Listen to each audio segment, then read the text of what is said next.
are some very crucial disadvantages, and oftentimes they don't come until you're at a point in life where I guess things have changed.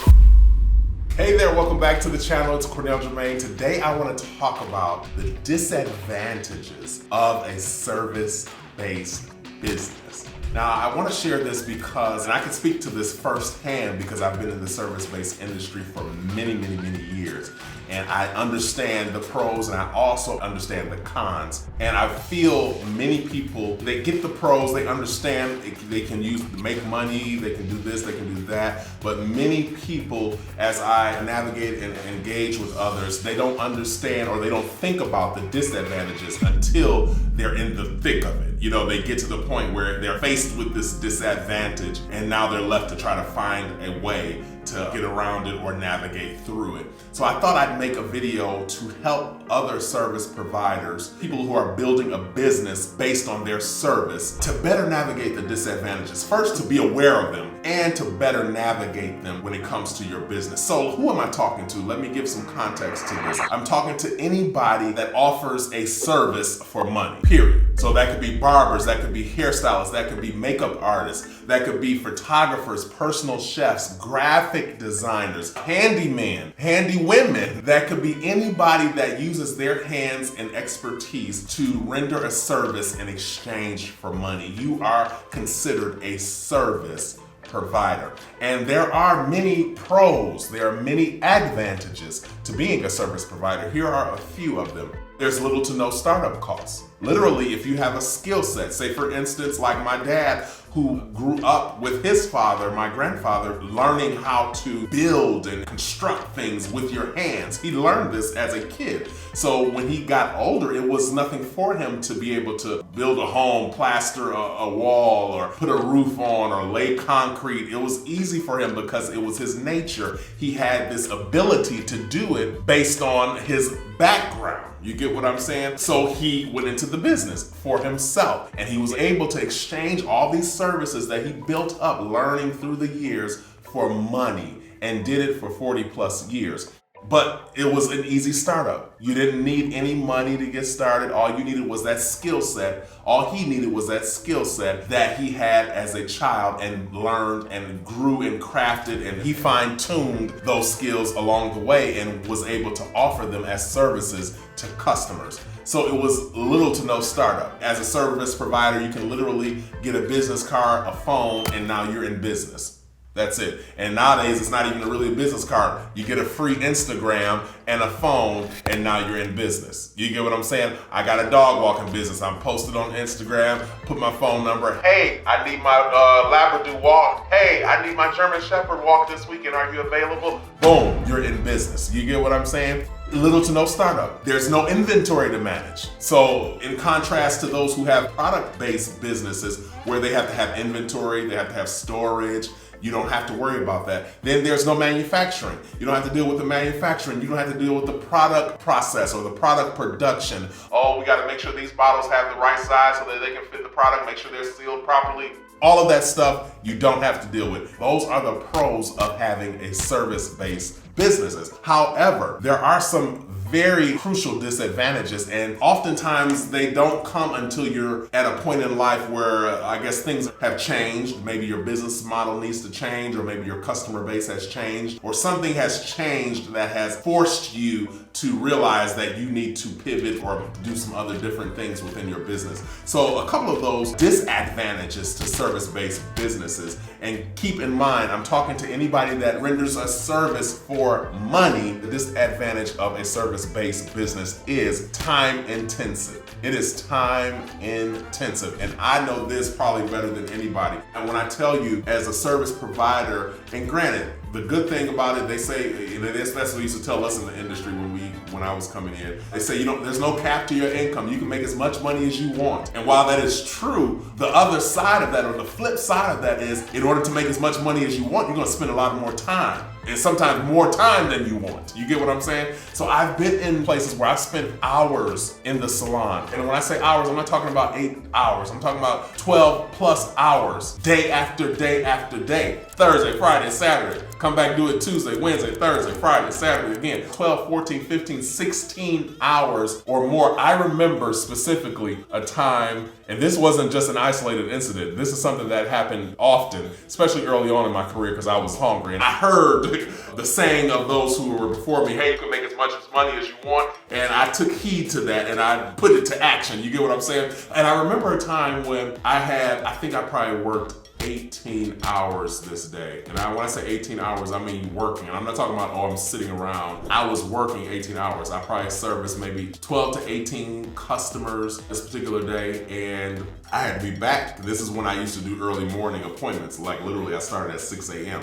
And usually in my business, typically, a person that starts at 6 a.m. wants to be out the door by 2. To them, that's a reasonable day. That wasn't me. I started at 6 a.m. and I wasn't leaving until sometimes 11, 12, 1 in the morning. And this particular time, we had got finished and mind you, this was kind of the culture of the salon I was in, because we didn't mind working late. There were about 2 or 3 of us that didn't mind this. And they didn't necessarily start as early as me though, but they would work as late as me. This particular day I was there and it was 2 going on 3, that's right. And I had to be back at 6 a.m. And I said to myself, what's the point in going home and getting into the bed and coming right back again? So I said, you know what, I'm just gonna stay here. And I literally stayed at the salon 2 days straight. Time intensive.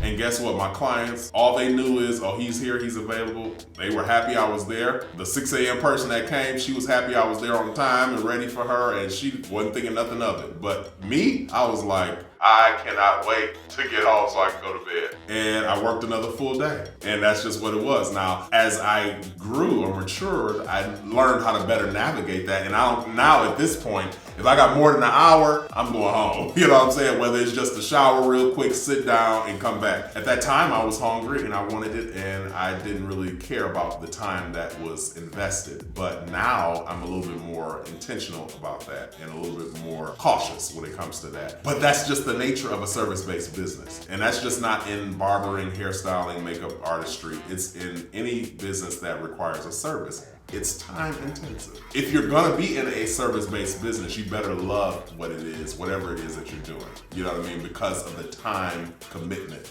that comes with it. And if you don't love it, you will quickly fall out of love with it, or you're gonna quickly become frustrated and disgruntled, and your clients will feel it. And that's what you don't want. So time intensive is what comes with service-based businesses. So be cautious of that. The next one is fluctuation in income. Now, this is something that can happen in any industry, but I'm talking specifically to my service-based business because you have to use your hands to make money. And if you break a hand or something, which is why I'm always cautious, I tell my friends, because they like to ride all the roller coasters. I don't even care for roller coasters, but if I did, I don't think I would be jumping on them. You know what I'm saying? I'm very cautious of all them adventurous things that folks be wanting you to do. A little bike ride is good, and a walk around the park, I'm good. Maybe a go-kart every now and then. But I ain't jumping off of this and jumping into that, because guess what? My hands is what I need to make my money. You know what I'm saying? So I've always had that thought in the back of my head. So I'm very cautious, but fluctuation of income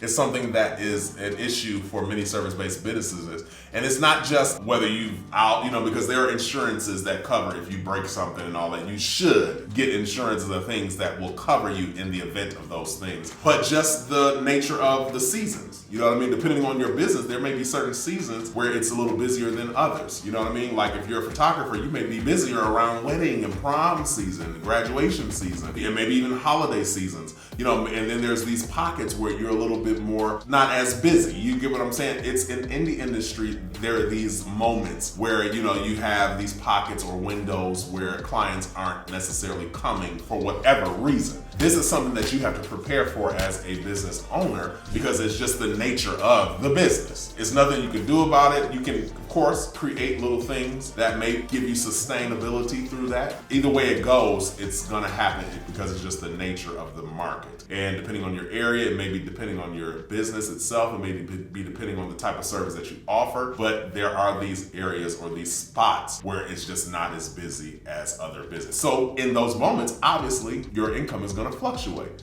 You know what I mean? You're gonna have these peaks and valleys. So you have to be aware of that as a service provider. The third one is, these have become very important, especially when you're trying to expand and get things done with your business. And that is difficult valuation. It becomes a challenge when you find yourself in a position where you're trying to get funding. It becomes difficult sometimes to evaluate your business, which means, in simple terms, how valuable are you as a business? You know, you're wanting us to invest $100,000 into you.